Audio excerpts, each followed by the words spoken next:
Good morning, everyone. I call to order the January 30th, 2026 special meeting of the University of Minnesota Board of Regents. Thank you to everyone joining us here in our boardroom and on Zoom, and to those watching by way of live stream video. Before we start our business, let me first turn to President Cunningham.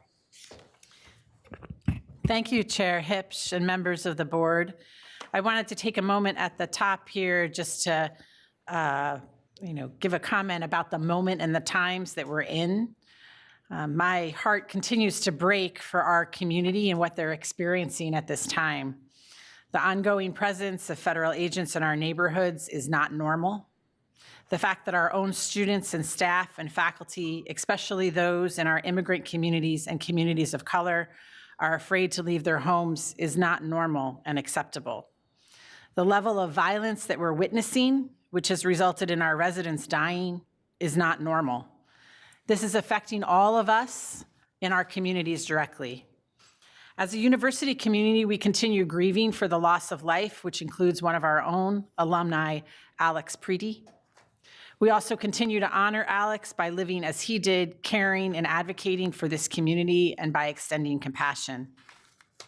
Side by side with that heartache, I also continue to see our students, faculty, and staff stepping up to help each other, reaching out with compassion and with humanity and with courage to support each other in innumerable ways. This is a showing of this community and of who we are, and it gives me hope. Together as one University of Minnesota, we can be a light in this time. Chair Herbst, I'll turn it back over to you. Thank you, President Cunningham. In the middle of these challenging... Students request a meeting with the Board of Regents and the administration, including you, Rebecca Cunningham. If you mean that statement, students have requested to meet you. We want to talk to you about the demands to keep our campus safe. We want to be partners in supporting each other and keeping each other safe. Call to order the meeting. In the middle of these challenges, our responsibilities and obligations remain. Today's agenda focuses on the university's important duty to the health and healthcare of Minnesota. Our first item is to review and act on the mediated settlement agreement among the University of Minnesota physicians and Fairview Health Sciences. President Cunningham, would you please walk us through the proposed mediated settlement agreement? Thank you, Chair Hipsch. As difficult as these times are, it is important to lift up and share our successes together. And the news around health and healthcare affects so many across the university and the state.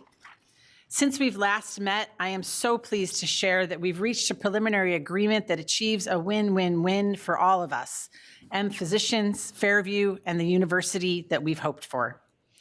The University of Minnesota entered into mediation committed to good faith negotiations. We focused on achieving a solution that benefits our health and healthcare practitioners, students and patients now into the future, as well as our medical education and our research and discovery mission. This agreement brings clarity and stability to the university's relationship with our physician group in Fairview for the next 10 years. It also offers clarity and stability for our medical school and our university physician faculty, and affords us the opportunity not only to sustain, but to strengthen and thrive our commitment to Minnesota.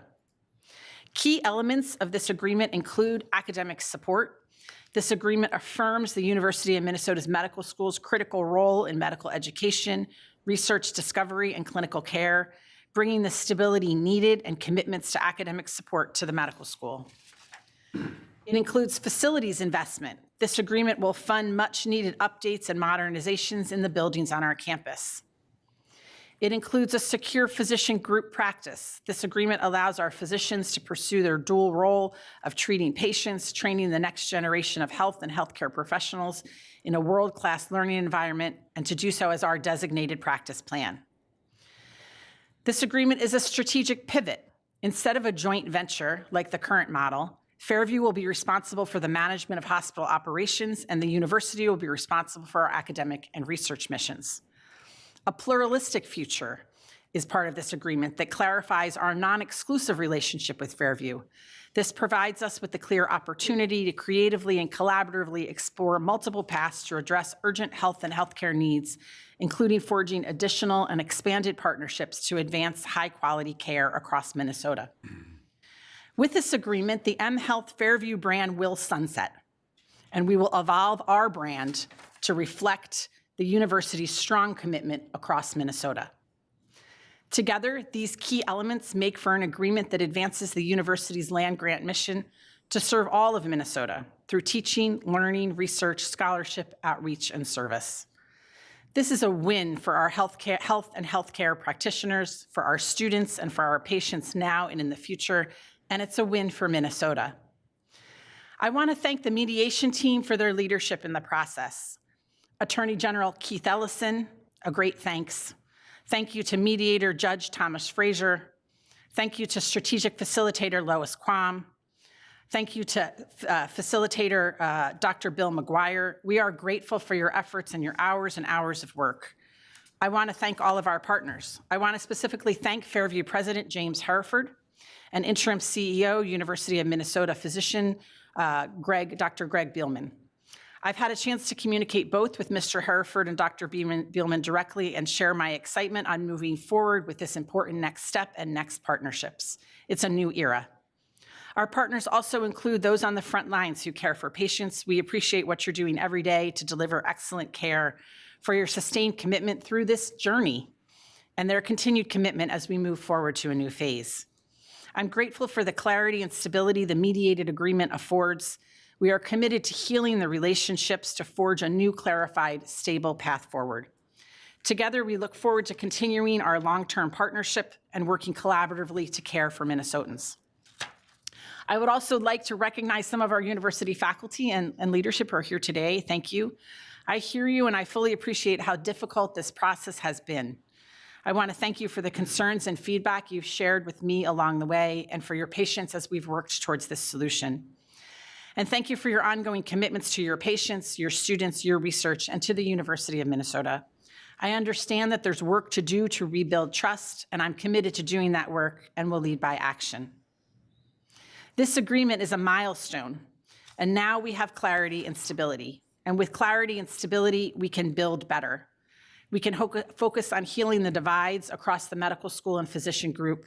We can explore additional and expanded partnerships to serve Minnesota more broadly, a key aspect of our strategic roadmap, Elevate Extraordinary 2030. And we can grow in our national competitiveness, building upon the amazing strengths of our top-ranked medical school. In addition to being a milestone, this mediated settlement agreement is a framework that will create definitive agreements. Those definitive agreements that will come will include a new master agreement with M Physicians, a new academic affiliation agreement with Fairview, a new lease for the Clinics and Surgery Center, the CSC, an agreement pertaining to the university marks and brand. These definitive agreements will be presented in a future meeting for review and action. Chair Hipsch and members of the board, late last year, I remember how each of you shared what the university's role in health and healthcare means to you personally. I want to thank you for your incredible time and dedication and focus to this very important process. I welcome your questions and comments. Thank you, President Cunningham. Before we turn to discussion, is there a motion to approve the mediated settlement agreement among the University of Minnesota Physicians, and Fairview Health Sciences Health Services as included in the docket materials? So moved. Is there a second? Second. It has been moved and seconded. Before we turn to discussion, I would like to begin with a few remarks. This agreement allows the university to sustain and grow its academic mission of health education, discovery, and clinical care, while continuing to strongly support our students, faculty, patients, and our state. University graduates deliver our babies, fill our prescriptions, replace our hips and our failing organs, restore healthy smiles, and care for our beloved pets and livestock. They help us prevent illness and diagnose it early, and when the things get dire, they provide life-saving care at our bedside, helping us find hope for tomorrow. I want to thank the leaders at Fairview Health Services and M Physicians, the Attorney General, the facilitators, and the entire mediation team on all sides for their earnest engagement and collaboration in arriving at this agreement. I also want to applaud President Cunningham, General Counsel Peterson, and the entire university negotiating team for their efforts. As chair of this board, I know the University of Minnesota is an indispensable asset for the health of our entire state. As a Perm resident, father and grandfather who's concerned about my family's health, I'm proud to see how the university stayed the course throughout the negotiations and mediation, with the collective health of Minnesota in all 87 counties at the forefront. Now I'll open it up. Is there discussion or questions from the rest of the board? Chair Hipsch, if I may. Yes, Thank Regent you. Hines. Thank you, Chair. I'd like to note, if I may, the role of Dr. Dennis Cloesy in this whole process. It's really his vision of how this the gaps might be bridged. He just did a great job of leadership and leading by example. Dr. Beelman also has been very important to this process. So I think it's pretty remarkable that we're here, and I'm very glad we are. Thank you. Thank you, Regent Hines. Anybody else? Regent Luger, and then to Regent Turner. Thank you, Chair Hipsch. I just want to commend the entire negotiating team for the work that has gone on here that has brought us to this day. And I want to particularly call out the president for her leadership and perseverance, as well as our general counsel. I think this is a very exciting future for our medical school, and in particular, I'm excited about our land grant mission and the pivot here on really helping leading the University of Minnesota Medical School to become a asset for our entire state. So thank you. Of course, I also am pleased and appreciate the work of the Fairview team, UMP, and look forward to the work together that will move us forward. Thank you. Regent Turner. If you'll indulge me, I actually have a question. Okay. So now that everything seems to be separated, where you have Fairview is responsible for the hospitals and we're responsible for that, we're all separated now. Tying it into how we started the meeting, how do security measures, et cetera, work when we're all separated? When everyone who works here all has the same concerns? And do we have a plan for more of a global communication kind of thing? Because I know that all the schools are separated, and now you've got the hospitals all separated, and we got to depend on Fairview. But the reality is we're all coming together, trying to work and do good things for Minnesota all in the same area. So how do we manage something like that? Thank you for the question, President Cunningham. Yeah, Regent Turner, and I think what you're asking about is, in the moment the city is in, how are we managing security? And actually what I'll say here is, actually that will not change. So right now the hospital security is managed by Fairview. They own and operate the facilities. They have owned the facilities for many years, and it is their security that has been responsible for the operations of their building and their facilities. That is not currently the university's coverage. UMPD covers the campus. We do not cover the medical facilities, and that will remain to be true going forward. So, as it is with the other. Right, as a follow-up, I understand that. Yeah. But I'm looking for a uniformed way of communicating. I get it. They're responsible for their hospital, just like our security is responsible for North Memorial. I get that. But as a universal messaging system, what do we have from school to school? So Yeah, maybe that's I'll what answer I'm that looking within the university Yeah, community. please do. Right now, I and my team are certainly doing messaging that has to do with the broad community, but the local context in each school might be different. So for example, what the agricultural school needs to do for a particular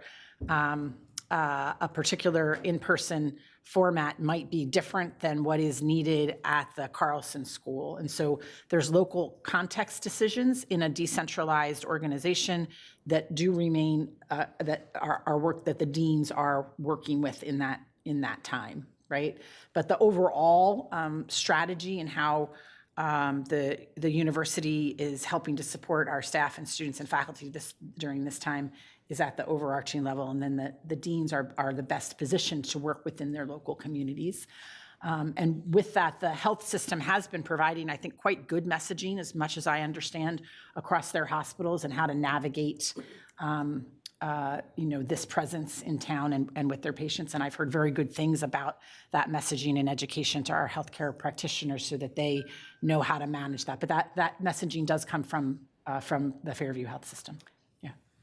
If, indulge me, if I would just say that if there's other concerns that are out there, hopefully there's a way for our students and employees, et cetera, to be able to get these concerns to the upper management. Of course. Because everywhere, everyone, is concerned. Yeah. And afraid. Thank you. Thank you, Regent Turner. Is there any other discussion?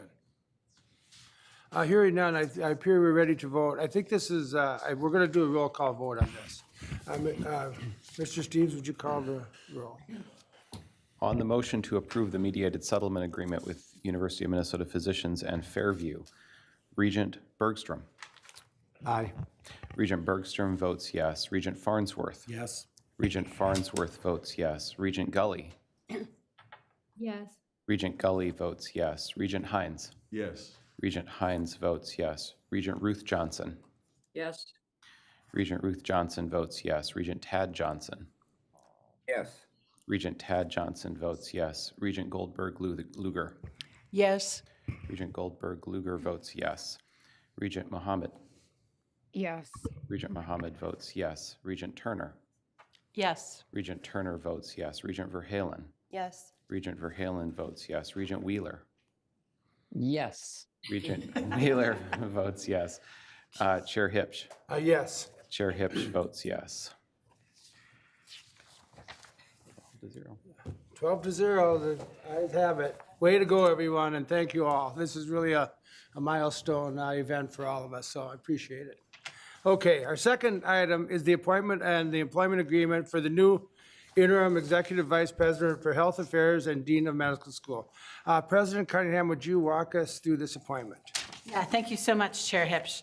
I begin with gratitude for Dean Toller, who after nearly 9 years of serving as Dean of the Medical School and Vice President of Clinical Affairs, has accepted a role of President, CEO, and Executive Dean at Baylor College of Medicine.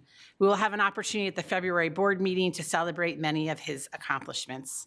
In that salute, we will recognize his pioneering research, leadership through the pandemic, and commitment to advance healthcare across Minnesota. We are so grateful for Dean Toller's devoted service, which continues now as we collaborate on a smooth transition. On behalf of the University of Minnesota, we thank him sincerely for championing this university and our state and wish him the very best in his new role. As we prepare for this new chapter, I'm excited to bring forward for your approval the appointment of Dr. Carol Bradford as Interim Vice President for Health Affairs and Interim Dean of the Medical School. Although we began a search for an Executive Vice President for Health Affairs more than a year ago, with Dean Toller's recent announcement, it's clear that we need to bring future-looking, stable leadership to the medical school, too. At this moment, Dr. Bradford, with 10 years as experience as a dean and executive leader of peer academic medical schools, is best positioned to take the helm of both positions while we refocus our health mission and look towards a bright future. At this moment, appointing an executive vice president and separate interim dean would not add stability. Over the past month, Dr. Bradford has met with dozens of leaders across the medical and health science schools, as well as faculty and staff. We approached these meetings confidentially to protect her candidacy, as well as to not muddy the waters of the many other news items around health that were happening at the time. Often interim leaders are appointed without input from stakeholders, and nor does an interim leadership require board approval. However, given the importance of this position at this moment, I felt it important to have broad input from the University of Minnesota's medical community and the board's endorsement through your action today. I appreciate the time and positive, strong support and feedback from those stakeholders, which aided my decision-making. In terms of the timing, I have heard loudly and clearly and fairly unanimously from medical school leadership across the chairs and other leaders that it's critical at this moment not to have a long transition period that would hold the school back from the important next decisions and immediate actions needed. Medical school leadership wants and has asked for me to move forward quickly with appointing an interim leader so that they are not slowed down. I recognize there's various views on this approach and recognize that across all the medical school, all are strongly appreciative of Dean Toll's exemplary leadership. For Dr. Bradford, this will be a 2-year interim appointment. Over time, Dr. Bradford will work with me on how we move forward with more permanent positions. Now, to best fulfill our land grant mission and honor our commitment to the entire state of Minnesota, we need a nationally respected leader in medicine. Someone with demonstrated success and deep experience leading organizations and medical schools through change and transition to bring clarity and stability and elevate the excellence in our state and nationally. In Dr. Bradford, we have this nationally respected, proven leader in medicine, someone uniquely equipped to fulfill this vital role of advancing and bridging the medical school and all of the academic health sciences across the university. For the past 5 years, Dr. Bradford has served as Dean of the Ohio State University College of Medicine and Vice President for Health Sciences at the Ohio State University Wexner Medical Center. There, she oversaw the opening of the Interdisciplinary Health Sciences Center at Hamilton Hall and launched a new learning track to prepare students for rural and smaller community practice, addressing physician shortages in those areas. She also led the college to achieve an all-time high of over $477 million in total extramural research funding and national recognition from U.S. News and World Report as a top-tier medical school for excellence in research in 2025-6. Dr. Bradford is a member of the National Academy of Medicine, the highest honor for physicians in the country, and is an internally recognized head and neck cancer surgeon scientist. Her career accomplishments include leading cultural transformation in a rapidly changing and uncertain healthcare environment and balancing academic and clinical missions with strategic growth in Big Ten academic medical centers. Driven to serve and inspire and achieve a bold vision, Dr. Bradford is committed to working with us to advance our land grant mission, improving health and healthcare for all of Minnesota. Chair Hipsch, that concludes my comments on this item. I'm happy to take questions. Thank you, President Cunningham. Before we turn to discussion, is there a motion to approve the appointment and employment agreement of Dr. Carol Bradford as the interim Executive Vice President for Health and Health Affairs and Dean of the Medical School? Is there a second? Second. Thank you. It's been moved and seconded. Is there any discussion?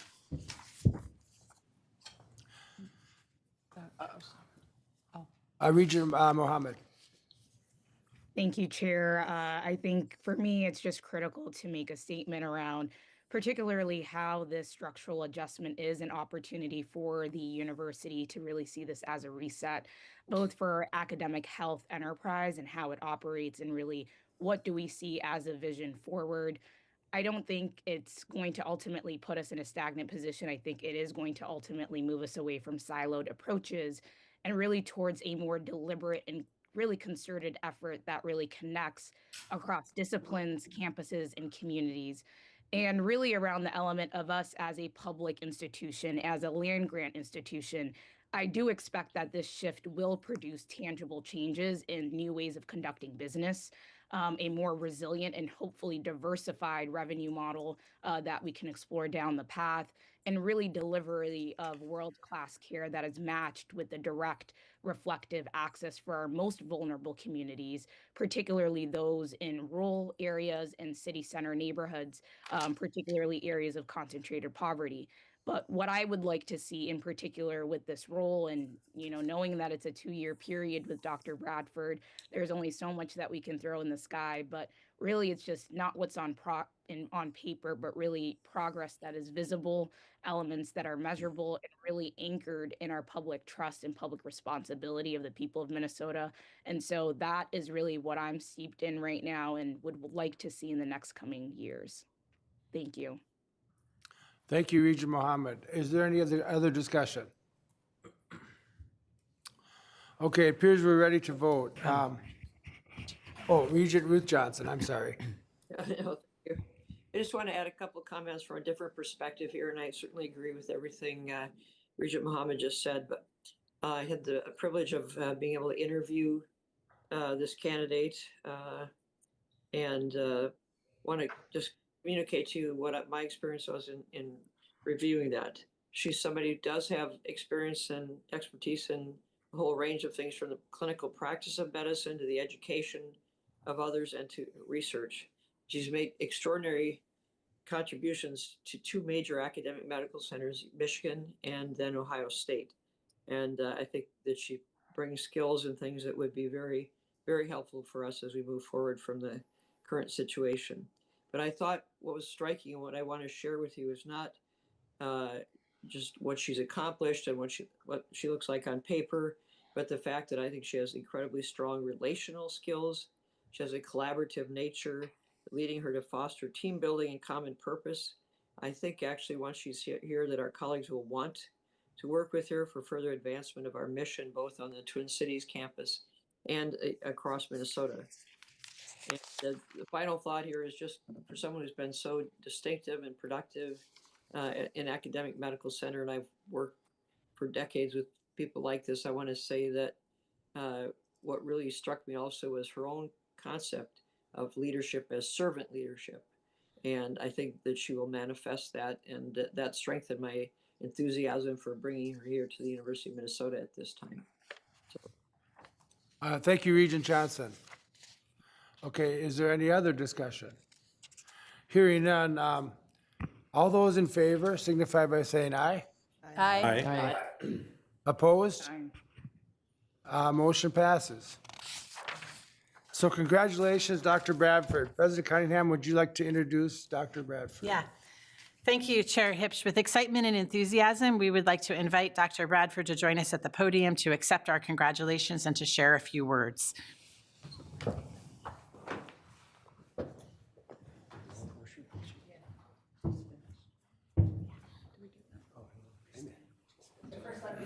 Bradford, welcome to the University of Minnesota. Thank you.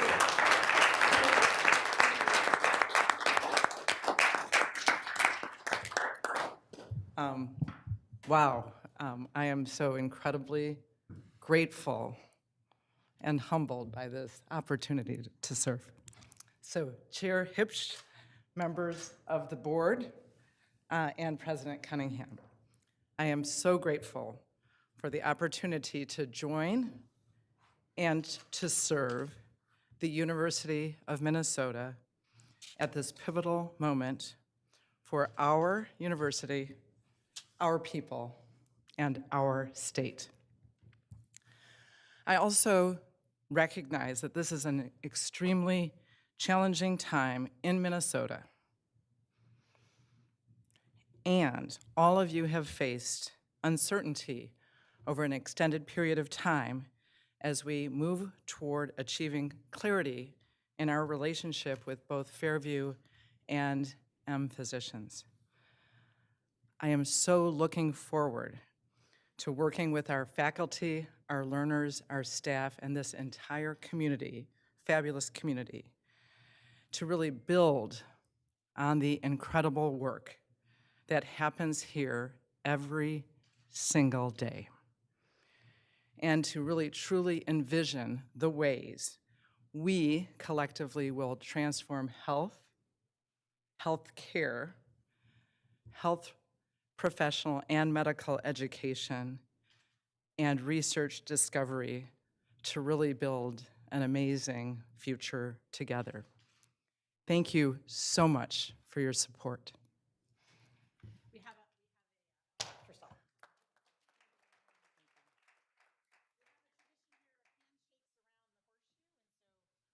Proceed and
informational item.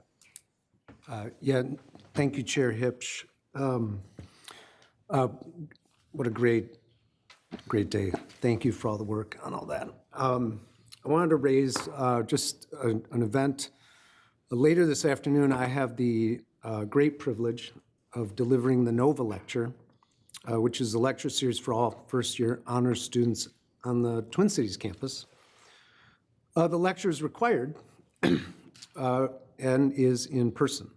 While one can debate whether anyone should ever be required to listen to me blather on for 40 minutes about career stuff, what is not debatable is, as President Cunningham noted earlier, some of those talented honor students will not be in attendance because they are fearful of leaving their homes. I believe that the ongoing and overwhelming presence of federal agents in our community has brought with it corresponding negative impact on the mission and operations of the university. All students, staff, faculty, and stakeholders at a minimum feel the stress Operation Metro Surge has brought. Many are directly impacted, afraid to leave their home and show up for class, activities, or work. Businesses, especially small businesses, have been impacted negatively, many owned by alumni. And one alum, Alex Preddy, was the victim of a homicide. Seeing and feeling all of this as someone who loves this country, this city, and this university, I personally call for an end to Metro Surge and hope we can soon begin healing as a community writ large and as a university. In conclusion, I'd like to call for a brief moment of silence for Alex Preddy as well as Renee Good. Let's take a moment of silence.